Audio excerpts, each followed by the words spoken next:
Hi, guys. Welcome back to Sports with Mono and Mono. It's Saturday, the 23rd day of March, and we got a lot of stuff to talk about. Eli will be joining us in a moment, and hope everybody had a good St. Patrick's Day last week and kind of a rainy day in New Jersey today, but spring is right around the corner. So we're going to jump right into it with our Mono-Logue, which of course is sponsored by Coriano Trucking of Summerhill, New York.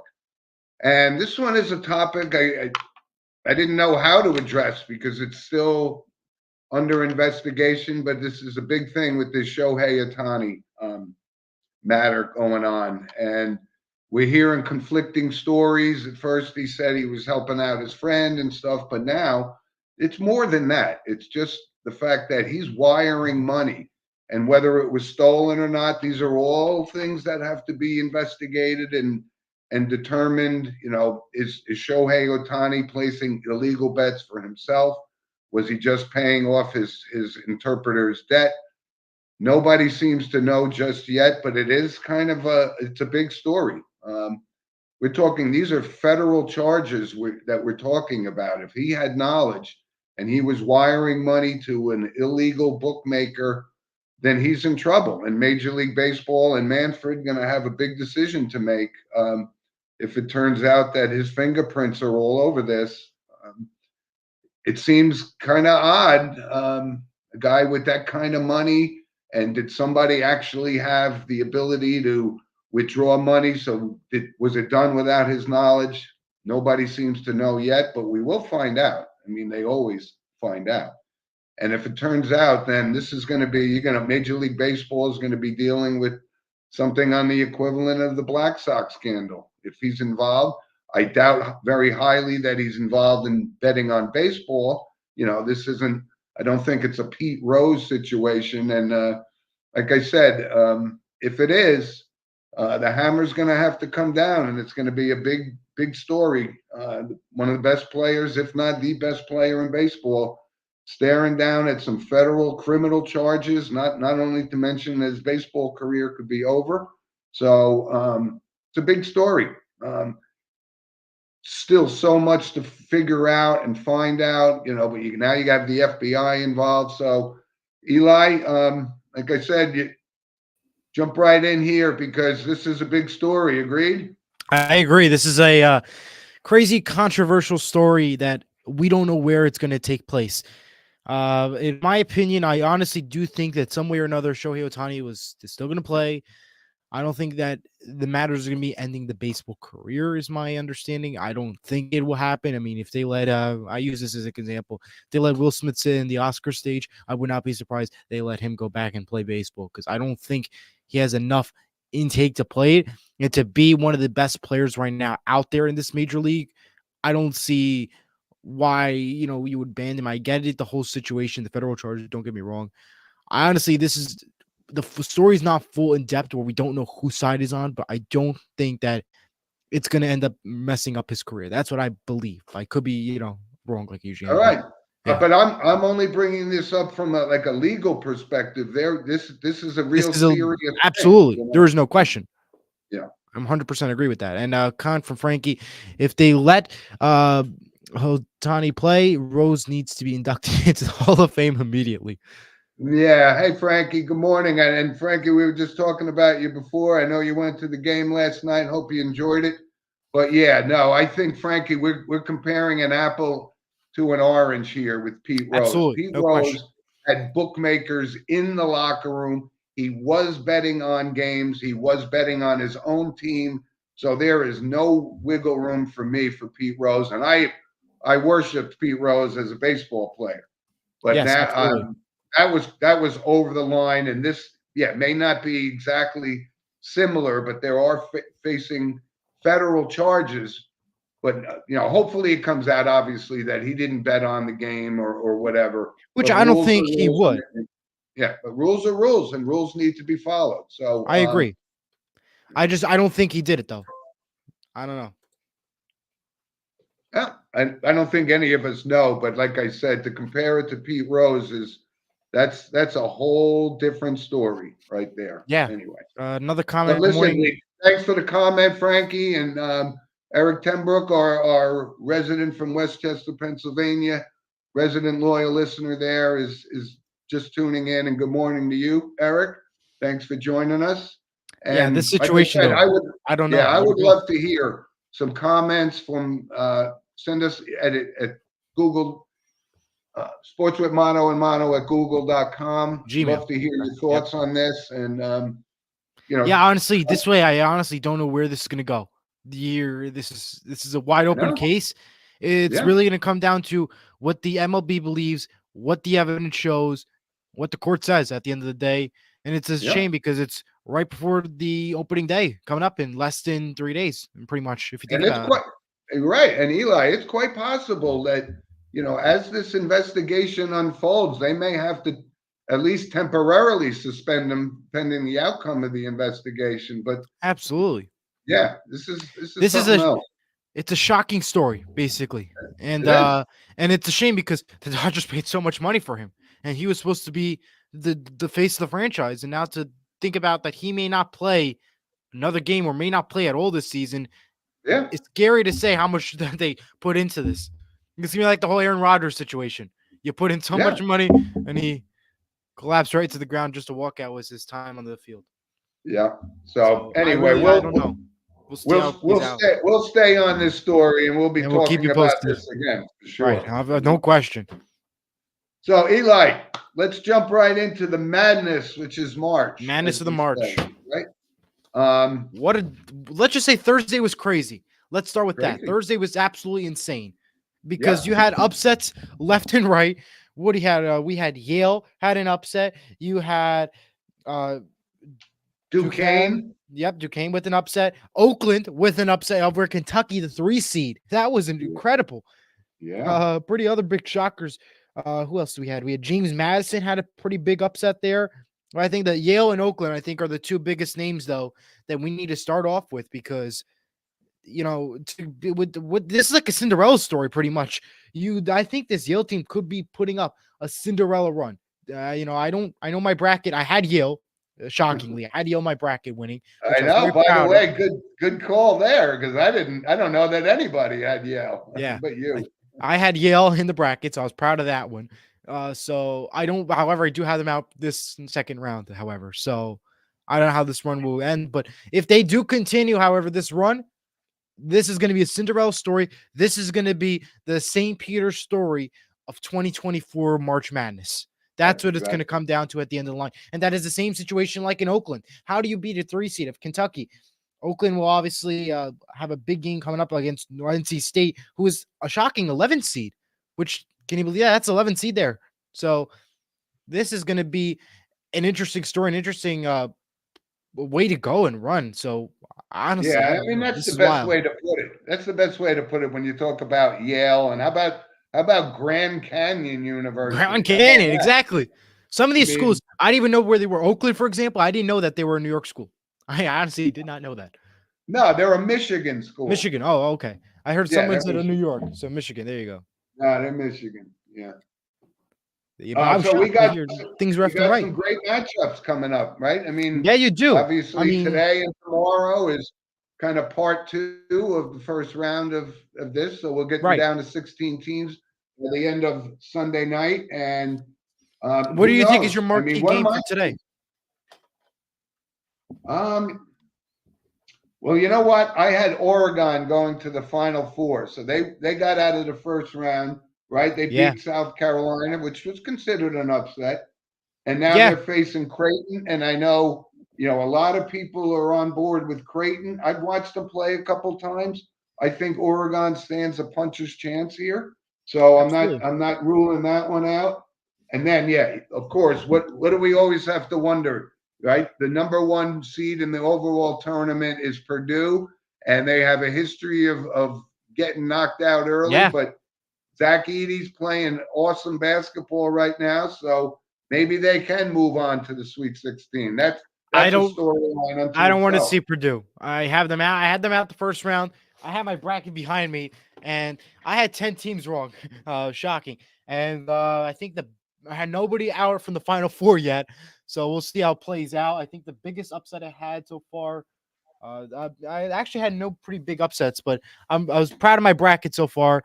2 games I'm going to be looking out for. The Yale game 100% for tomorrow. I'm looking forward to that one because I want to see, is Yale truly the team it is? Is this going to be a Cinderella story? And if not, the UConn game, because UConn's been fantastic, and Northwestern had a fantastic game in overtime yesterday versus FAU, which I was watching that FAU game on behalf of Nick Boyd. We were listening to it in school as well. Yeah. For today's game, I'm looking for Michigan, North Carolina. North Carolina is excellent, and Michigan is right there. So I'm looking for that one in Oakland, NC State, because NC State is good and Oakland is right behind. So that's my 2 marquee games that I'm looking out for and ready to go. Yeah, well, I like this. It's always good to see. I'm a big Tom Izzo fan, and Michigan State's got to play North Carolina. I have North Carolina going to the Final Four. Yeah. So yeah, that's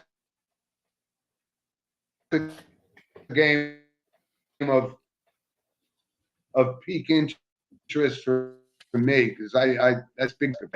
Absolutely. Last night over Wisconsin. Yeah.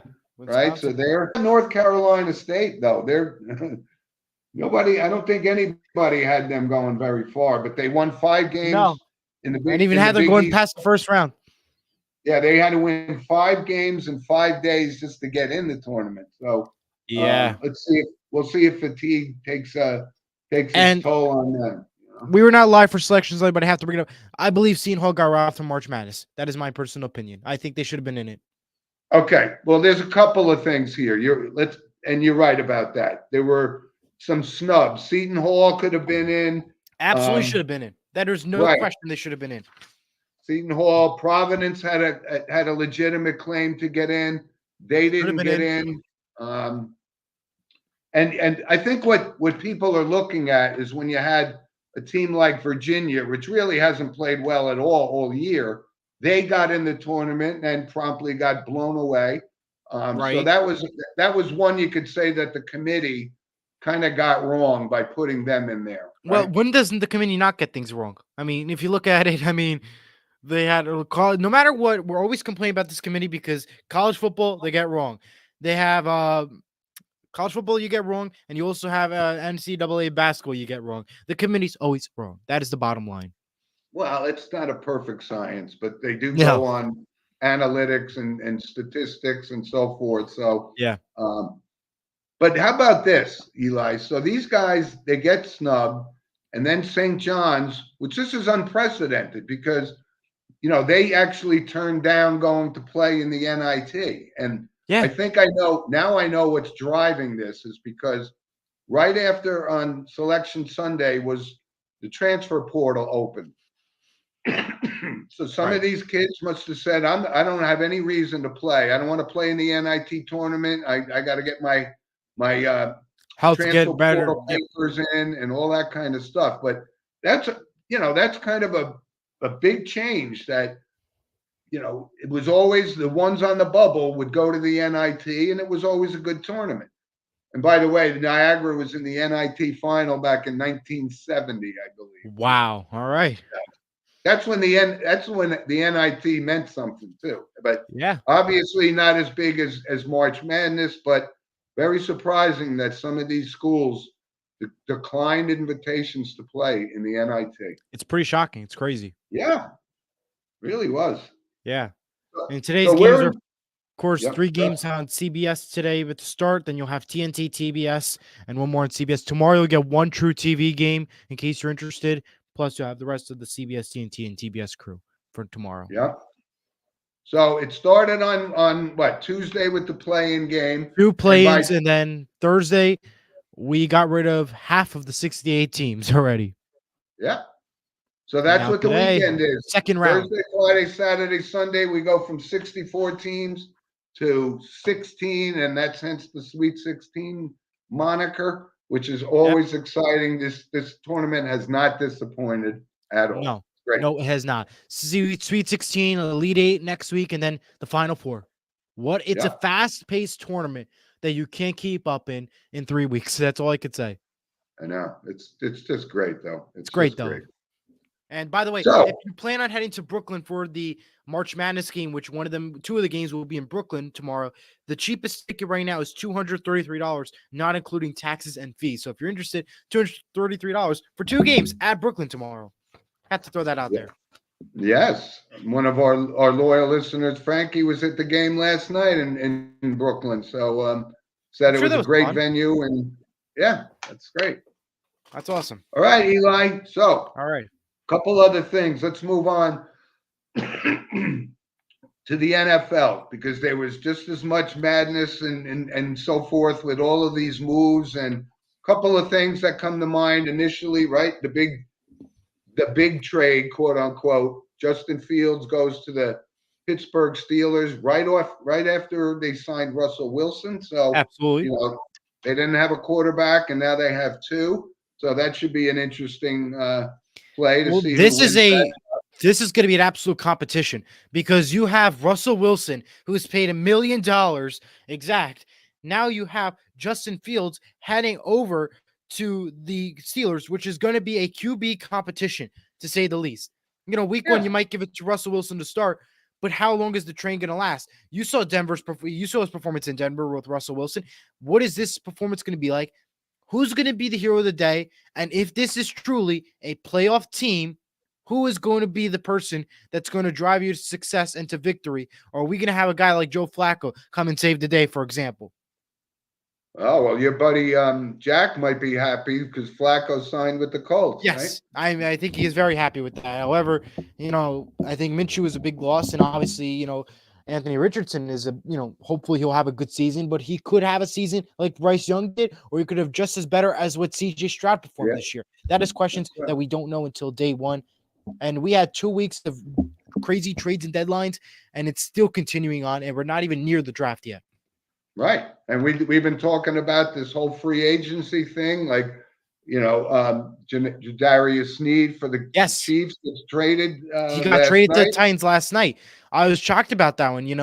Out of all the teams, I did not expect the Titans in exchange for draft picks. I think that was a pickup, good move for the Chiefs side of things. But for the Titans, I think that's an excellent pickup, because Jadarius Sneed did fantastic this season with the Chiefs, and I think this is going to continue on with the success with the Titans. That might actually help them out and give them better chances, which is number 1 in a wide open division. You have Indianapolis, you have the Houston Texans, and the Jacksonville Jaguars. What a division that is.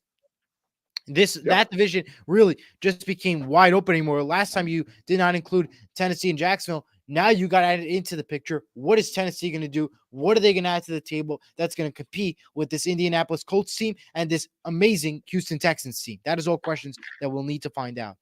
Yeah, that's a team on the rise for sure with CJ Stroud, and he had just a great rookie year. But we said all along that the Chicago Bears control this draft, and they do by trading Justin Fields, which I think we all knew. That means Caleb Williams will be the first player picked.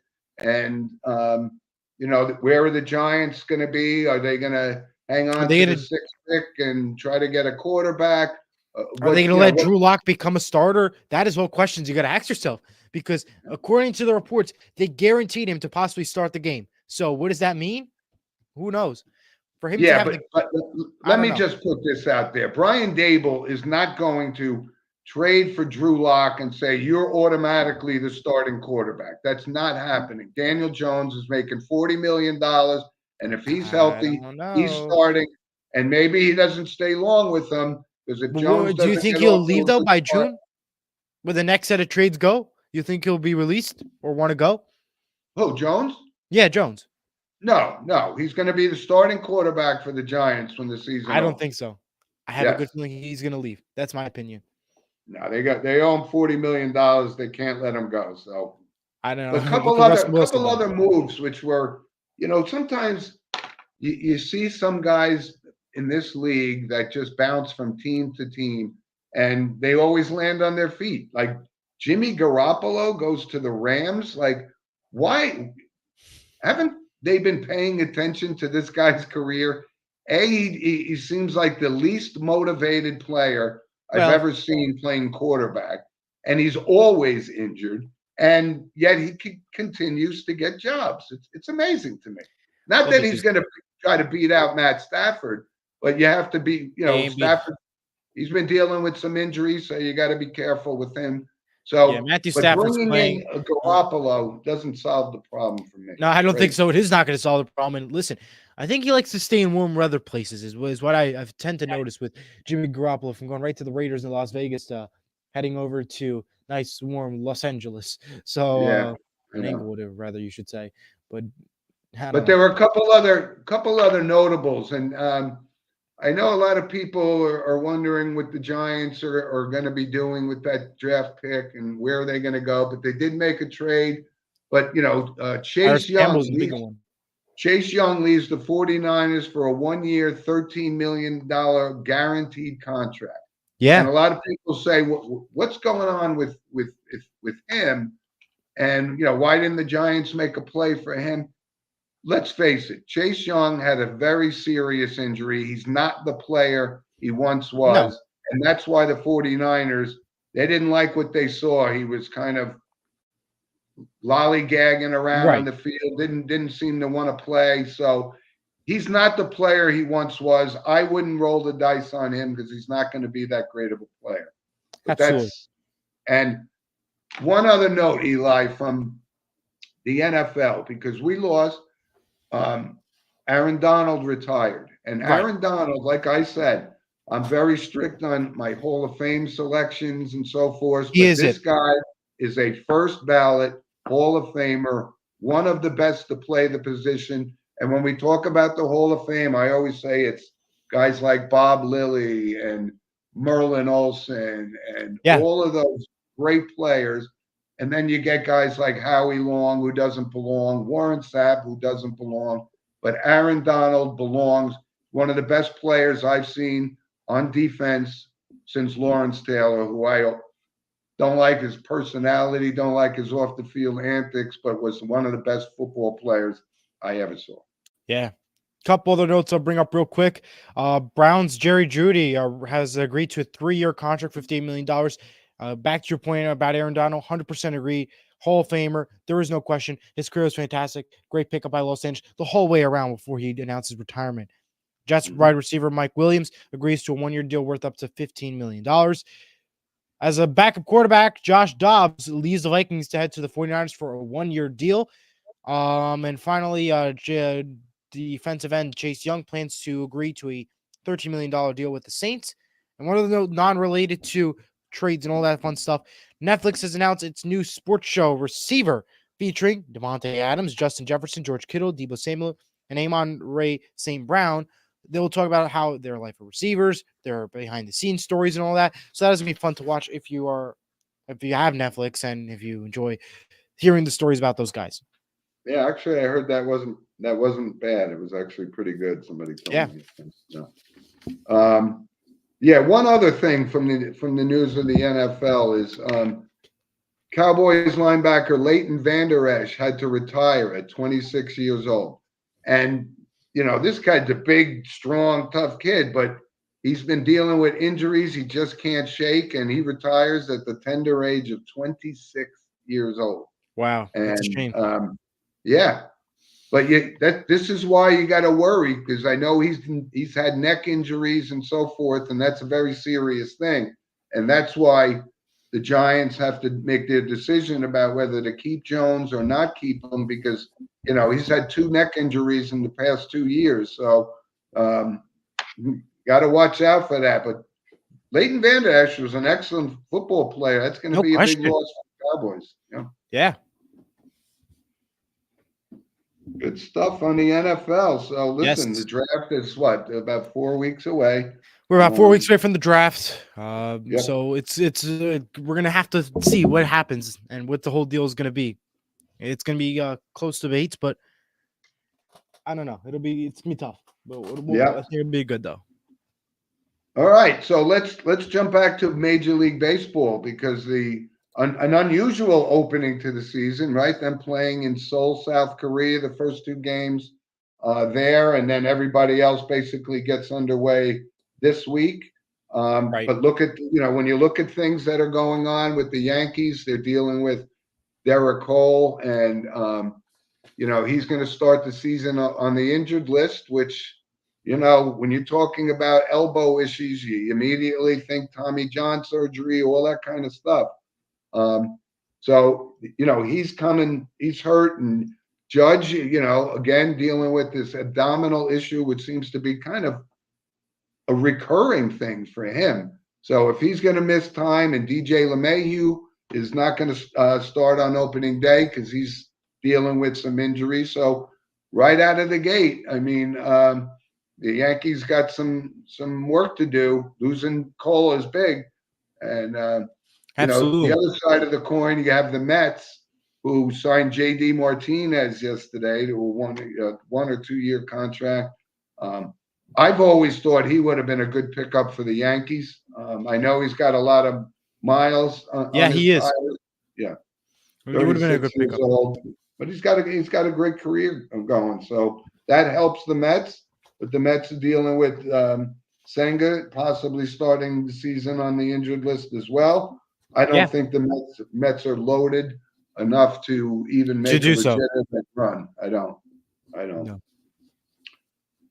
So another one, Blake Snell, right? Another free agent. And people say, well, why couldn't the Yankees make an offer to this guy? He gets 2 years, $62 million from the San Francisco Giants. And, that would have been, I think the Yankees could have afforded that, right? I mean, throwing money around like crazy.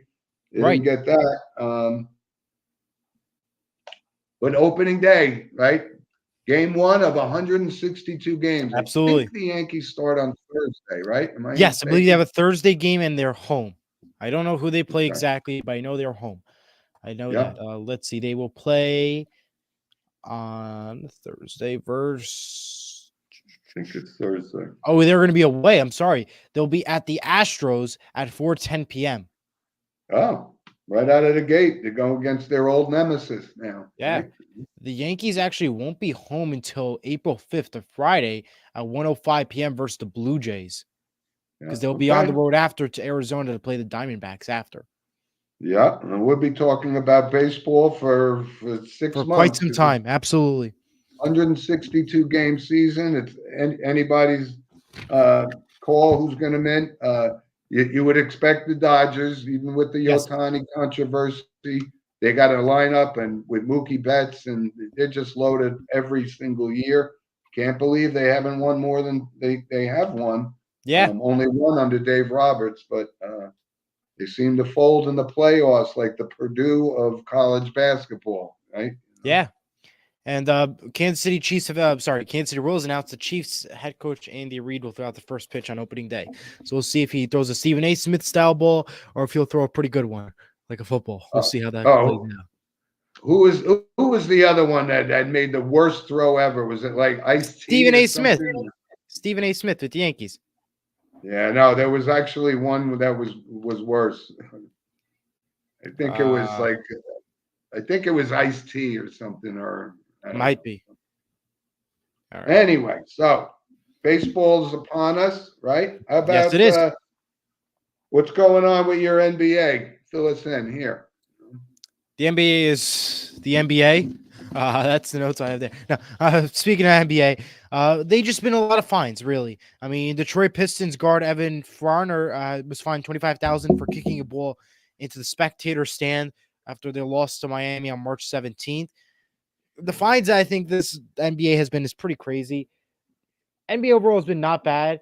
I think they've been playing well. Celtics been playing decent. Honestly, it's just going to be a wishy-washy situation all the way to the end. Celtics obviously the favorite in the East. Knicks still technically holding a wild card spot with 5th place at the moment. Yeah. The Warriors are not even in the 10th seed. I mean, you can't even count them.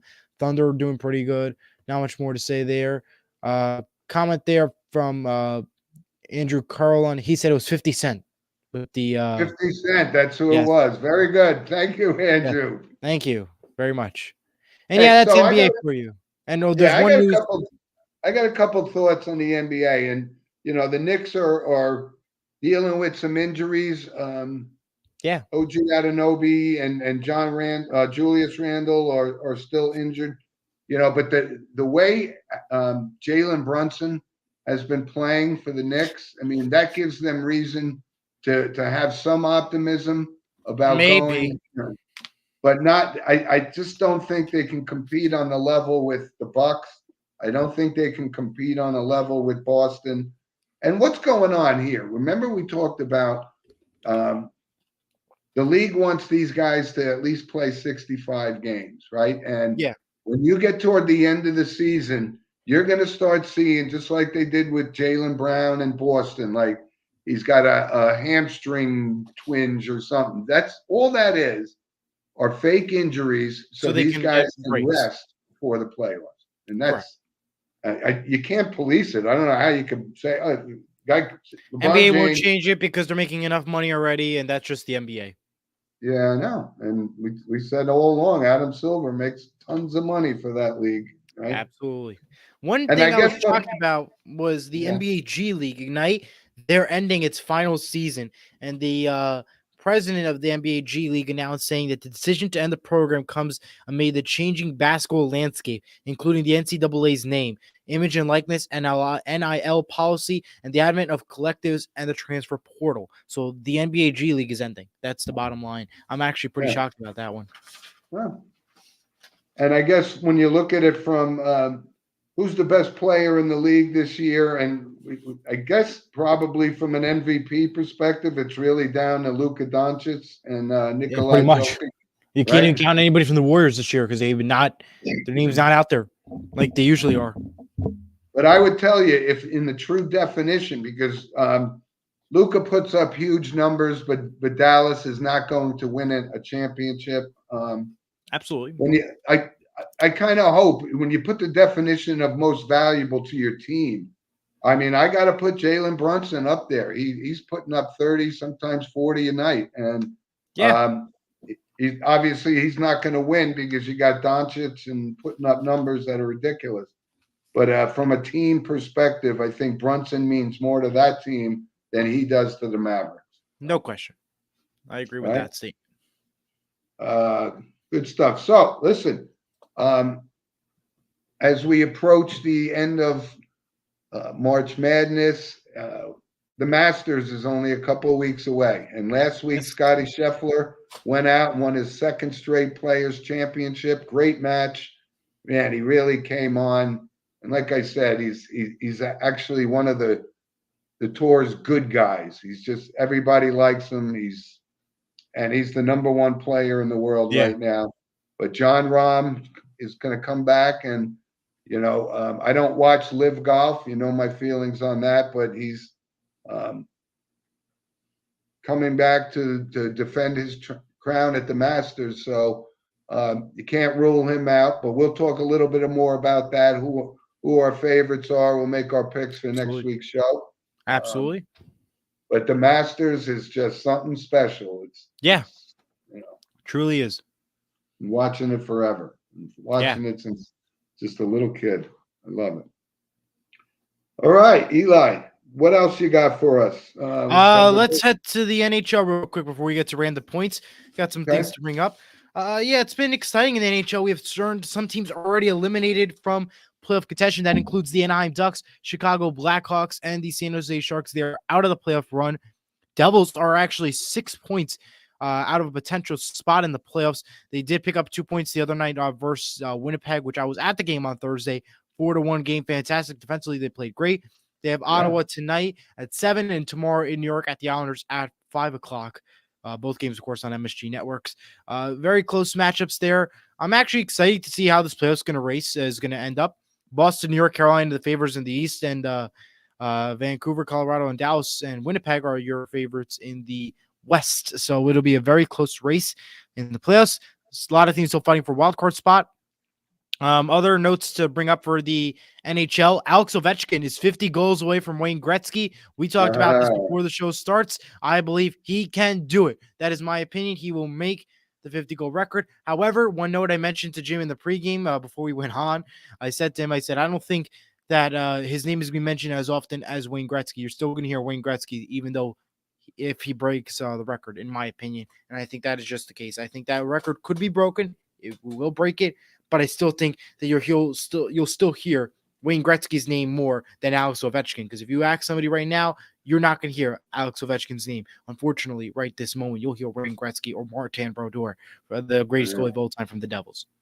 I know, but when you look at the record, that's 50 goals. This guy's closing in on age 40. So he's definitely slowing down. I like his play. I'm glad he got a chance to win a Stanley Cup. But that's kind of a record I don't want to be broken, because Wayne Gretzky was just unbelievable. I mean, the guy scored 215 points in one season, and that's a record I don't think could ever be broken again. Yeah. Please comment yes or no if you think that Wayne Gretzky, if Alex Ovechkin will break Wayne Gretzky's record. Just respond yes or no, just so we have like a little poll idea. Do you think Alex Ovechkin will break Wayne Gretzky's all-time goal scoring list? Other notes in the NHL real quick. Celine Dion appeared at the Bruins game. She announced the starting lineups and more. Made a lot of people happy to see her there. Final notes. Wayne Simmons is retiring from the NHL. He played with the Kings, Flyers, Predators, Devils, Sabres, and the Maple Leafs, and he is finally retiring. He played more than 700 games. The most he played with a team is the Philadelphia Flyers with 584 games. The lowest was with the Sabres for 7 games. He played 61 with Jersey, 128 with the Maple Leafs, 17 with the Predators, and 240 with the Kings. So great. Well, he's actually going to be honored by the Philadelphia Flyers, because like you said, he played most of his career there. Yeah, and he was an enforcer, but he could also score goals. He was a good player. Absolutely. All right, that's NHL, folks. All right, and listen, so we're down to like 14, 15 games left in the regular season, and it's a wild race. Yeah, it looked like the Islanders were starting to make a run, getting settled in with Patrick Roy as the coach, but they've had kind of hit a speed bump, and their chances of making the playoffs aren't great. You'd love to see a Rangers-Islanders matchup or a Rangers-Devils matchup. I would love to see a Rangers-Devils again, and this time the Devils will win again for the second straight year. Even though they won last year, they'll win again if that happens. Just want to throw that out there. Yeah, good stuff. So we got golf coming up, and like I said, we're closing out March, so that means May's coming up. So that means the Kentucky Derby is right around the corner as well. Absolutely. So we got some random points sponsored by Lynch Toyota of Manchester, Connecticut, and I just got a couple here. I actually saw this on I do too on the news. Hannah Storm, ESPN anchor for many years, and you and I advertised that for Breast Cancer Awareness Month a couple months ago, and she has been diagnosed with breast cancer, so we wish her all the best.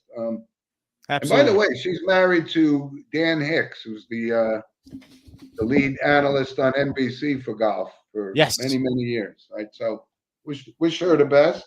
And Princess Kate with cancer. We present the prayers to her as well. Yeah. And one other crazy story was this Sabalenka from the women's tennis tour, real outstanding player. The story, and she used to be hooked up with Konstantin Kolstov, and who played a few years with the Pittsburgh Penguins and played in the KHL. But odd story. I mean, he committed suicide, from their hotel room, and it was kind of bizarre. Wonder what went on there. But it's weird. Yeah, she's playing in the Miami Open right now. You gotta be playing with a heavy heart, because that's something that caught everybody off guard. It was strange. Yeah. All right, I got a couple notes I'll bring up real quick. We'll start off with Jeopardy. Last night, Johnny Gilbert, the longtime announcer, celebrated his 9,000th show with Jeopardy. He's been the announcer there, greatest announcer of all time. So congrats to Johnny Gilbert. Yeah. All right, let's move on to the Olympics, where Red Zone style is coming to the Olympics for NBC. It's going to be called Gold Zone. It's going to be a rip-around show that will stream on Peacock during the 2024 Paris Olympics. It'll be hosted by NFL Scott Hansen, Andrew Siciliano, and the cast of American Ninja Warrior Matt Eisman and Akbar Bajamia. And over to, so it'd be pretty cool to see Red Zone. I won't have Peacock, but I will definitely see the highlights for sure. And unfortunately, we're going to have commercials. I hate to say it. We're going to have And no, this is, you're talking, this is the Paris Olympics in the summer, correct, right? Yes. It'll be like a Red Zone style show with 4 guys calling the thing. Over to college football with the commercial, sadly. Over to college football, ESPN will keep the playoff rights through 2032. There are some changes. However, obviously they will go to 12 games for the college football bracket format coming this year. The championship game will be now on ABC starting 2027, and they have the rights to sub-license a select number of games to other networks. So basically, the networks to carry the game, but they could also get those games back. But the whole playoffs will be on ESPN networks. That includes ABC as well. So congrats to Disney and ESPN. Yeah, good. All right, and that's my random points. So good pickups there for the whole crew. All right, so we always dabble a little outside of the scope of sports, talk about movies that we like, that we recommend. And I got a couple this week, and I know it's kind of a corny movie, but Robin Williams in Mrs. Doubtfire was so funny, so brilliant. It really, I mean, I always thought of him as one of the funniest, most quick-witted, improvisational comedians of all time. And it's actually a great movie. It's a great movie. Yeah, but I also wanted to bring this up. Another movie that I haven't seen. It's kind of I guess, I don't know, maybe a cult classic, but The Jerk with Steve Martin. Okay. And I'm going to bring that up because there's a reference in our notable passings about that movie. But that movie is very, very funny. I think it came out back in the 80s, maybe even 1979. But wow, those are 2 funny movies, and I recommend those to our loyal listening audience for sure. For Easter coming up, my movie recommendation: Hop, the animated movie with Bunny and everything. I'll do that for Easter coming up next week. Oh, okay. Yeah, I don't think I've ever seen Hop. We got different tastes, I guess, right? Yeah. Well, you got the older generation. I'll bring in the younger generation into the picture. Right. And anyway, so you got a couple of pictures you want to share with us today, right? I'll start off with your photo first. So you go ahead. Tell us about this one. Well, this is St. Patrick's Day last week. That's my neighbor. He's 97 years old. Wow. He's a veteran of World War II and just, one of the nicest men I have ever met. And I always look up to people that are older than me, and absolutely, this is my neighbor Norman, and he's just an absolute sweetheart of a guy. So these are the kind of people that make you want to do things nice, and he does nice things for me, and I look in on him quite often because I enjoy his company. So that's awesome. Great to hear. I have 2 photos I'll share. Last week, I was inducted to Math Honor Society. This week, I was inducted to the National Honor Society, joined there by the priest and the principal, Frank Vittoretti.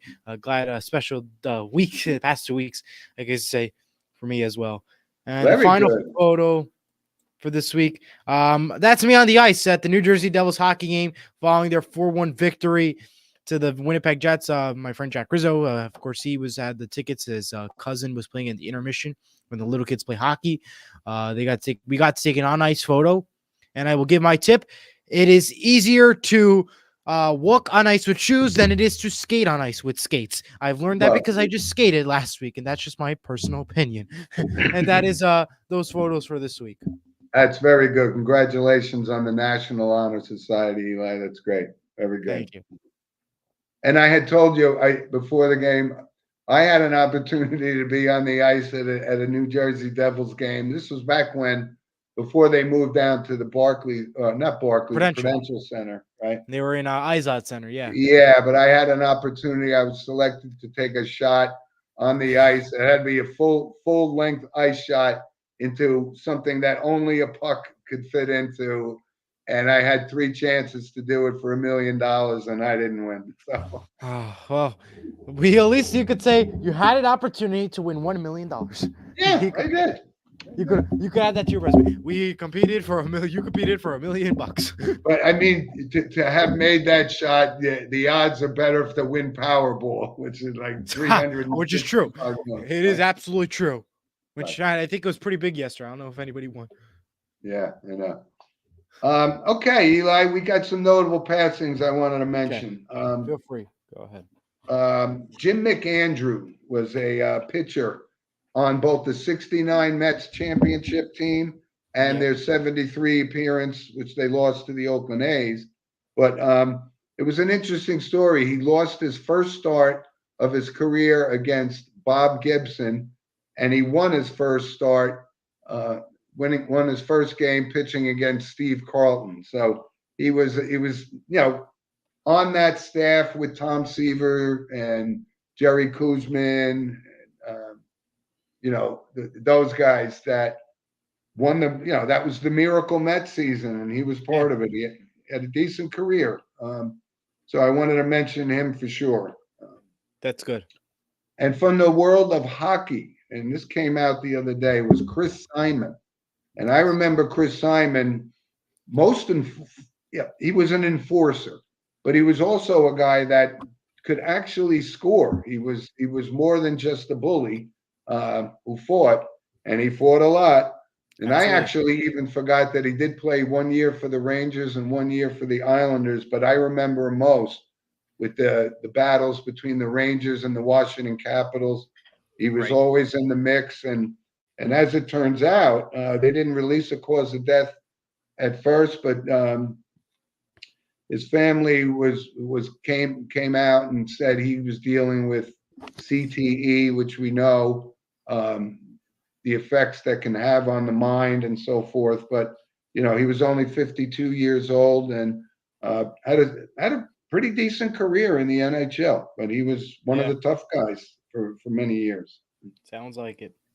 And I have one from the world of entertainment. And again, sometimes I bring these guys up and you may not know the name, but if you look them up and you see the face, you'll know exactly who I'm talking about. And this was Emmett Walsh, who was 88. And I bring him up, and it's why I mentioned the movie The Jerk, because he was in The Jerk. Very, very funny. He was also in Blade Runner and Back to School with Rodney Dangerfield. I saw that he had over 150 movies. And he was, that's what you call a career guy who always has work. And he was funny at times. He was a dramatic actor at other times. Great guy, very familiar face. So if you look him up, you'll know who I'm talking about. All right. So Eli, we got tons of stuff covered everywhere we could think of. We did. It was a great show. And the crux of it is that this is the NCAA. This is madness. So settle in, watch some games today, tomorrow, get us down to the Sweet 16. And absolutely, it's just like I said. It's just filled with upsets and Cinderella stories that you hope. All the time. Yeah, I think I'm pulling, like you said. I can't believe you picked Yale, but I'm pulling for them to. Yeah, I know, and I think I'm pulling for them now as my Cinderella story. As you said, it could be the St. Peter's from last year, right? Yes, absolutely. Great stuff. Great stuff. So, Eli, congratulations again on your award. Thank you. Everybody, thanks for listening. Tuning in and watching. Yeah, we had good viewership this week, getting a lot of comments. And obviously, you can always send us an email at sportswithmonoandmono@gmail.com or join us next week at 10 o'clock. And we'll have plenty more to talk about and would love to hear some comments. So thank you. Absolutely. Out there. Have a good day, everyone. Thank you for watching. All right, Eli. Have yourself a good week, my friend. All right. Bye-bye. Bye, guys.